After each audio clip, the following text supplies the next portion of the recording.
मुझे ऐसा प्रतीत होता है कि महाराज हिमावन और महारानी मैना के हृदय में हमने आवश्यकता से अधिक संशय पैदा कर दिया। हिमालय पर्वत अपने स्थान पर स्थिर रहे, इसलिए ये संशय उत्पन्न किया था हमने। महादेव को अघोरी रूप में देख हिमावन के मन में संशय उत्पन्न हो और कन्यादान के पश्चात उन्हें इनका समुचित फल प्राप्त न हो, जिस कारण बिना मोक्ष के उनका अस्तित्व सदा बना रहे। किंतु उसका ऐसा परिणाम होगा ये हमें ज्ञात नहीं था। किंतु सत्य तो ये भी है कि शिव और पार्वती अभिन्न हैं। उनकी इच्छा के विपरीत उन्हें एक दूसरे से अलग नहीं किया जा सकता। सत्य है, शिव और शक्ति को कौन विलग रख सका है? ये तो असंभव है।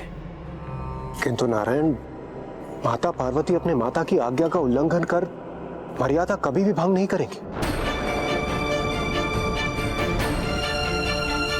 और यदि माता मैना ने महादेव को अपने जमाता के रूप में स्वीकार नहीं किया तो फिर इस समस्या का समाधान कैसे होगा?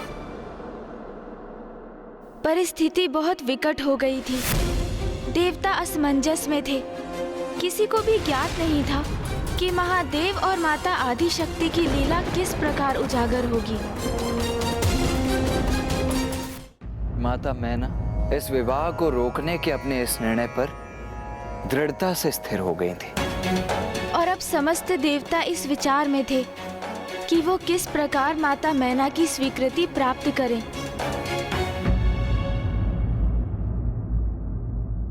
देवी मैना, समस्त देवता, ऋषि, मुनि सभी आपके द्वार पर पधारे। यहाँ तक कि स्वयं महादेव आपके द्वार पर पधारे और आपने उन सभी का अपमान कर दिया। सर्वथा अनुचित किया आपने। महाराज हिमावन की अर्धांगिनी होते हुए यह आपको शोभा नहीं देता। क्षमा करें नारायण, किंतु शोभा तो ये आपको भी नहीं देता कि आप यहाँ आकर एक माँ को विवश करें ताकि वो अपनी पुत्री का हाथ एक अघोरी के हाथ में दे दे। देवी मैना, मैं आपसे धृष्टता नहीं करना चाहती ब्रह्मदेव, इसलिए आप मुझसे कुछ भी कहने की चेष्टा ना करें। देवी मैना सुनो तो। विवश तो मैं हूँ ये समझने में नाथ कि ये कैसा षड्यंत्र है मेरी पुत्री के विरुद्ध। आप सभी को यहाँ देखकर ऐसा प्रतीत होता है जैसे आप मेरी पुत्री पार्वती की आहुति देना चाहते हैं। देवी मैना, देवी मैना।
माँ, मैं आपकी पुत्री हूँ।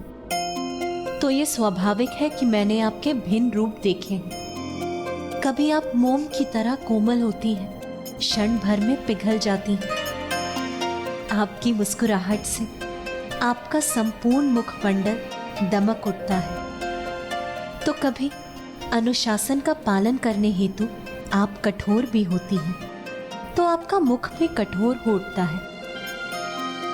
आप नारी के भिन्न रूपों को भी दर्शाती हैं माँ। आप मेरी माँ होने के साथ साथ पिताश्री की पत्नी और हिमालय पर्वत की महारानी का दायित्व भी संपूर्ण कुशलता से निभाती हैं माँ। ये सभी आपके भिन्न स्वरूप हैं जो आपके दायित्व निर्धारित करते हैं माँ। किंतु माँ, इन सभी दायित्वों से परे आप है माँ।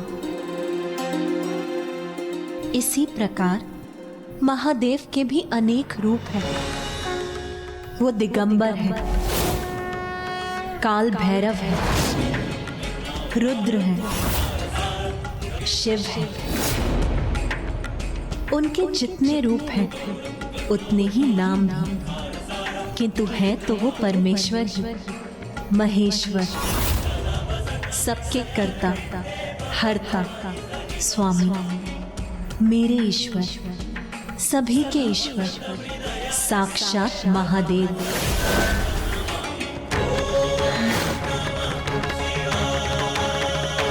वो महादेव आपकी पुत्री के तप से प्रसन्न होकर हमारे द्वार पर उपस्थित है और समस्त देवी देवता मेरे और महादेव के विवाह के आनंद में आपके द्वार पर उत्सव मना रहे हैं। इससे बड़े सुख की बात भला और क्या हो सकती है माँ? मेरी नियति महादेव ही है। इसीलिए आप भी अपने मन से सभी शंकाओं को त्याग दीजिए माँ, और इस विवाह को होने की अनुमति दीजिए। ये आपकी पुत्री का अपनी माँ से निवेदन है माँ।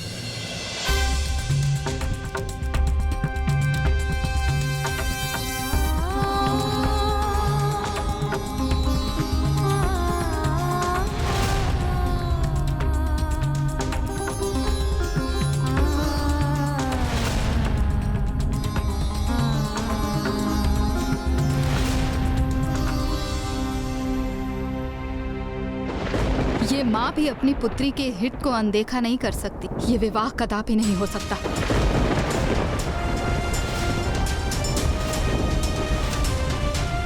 उस अघोरी को यहाँ से बारात लेकर वापस जाना होगा। ये एक पुत्री की माँ का निर्णय है।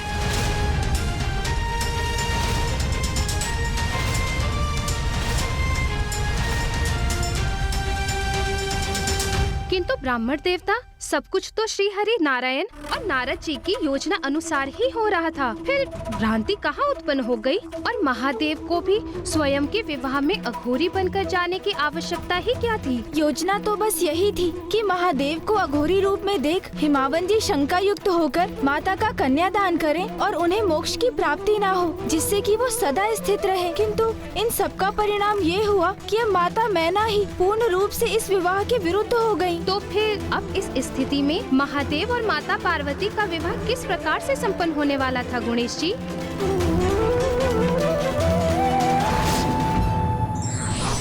संतान के प्रति माँ की चिंता स्वाभाविक है, किंतु सत्य का तथ्य जाने बिना किसी भी निष्कर्ष पर पहुँचना भूल करवा सकता है।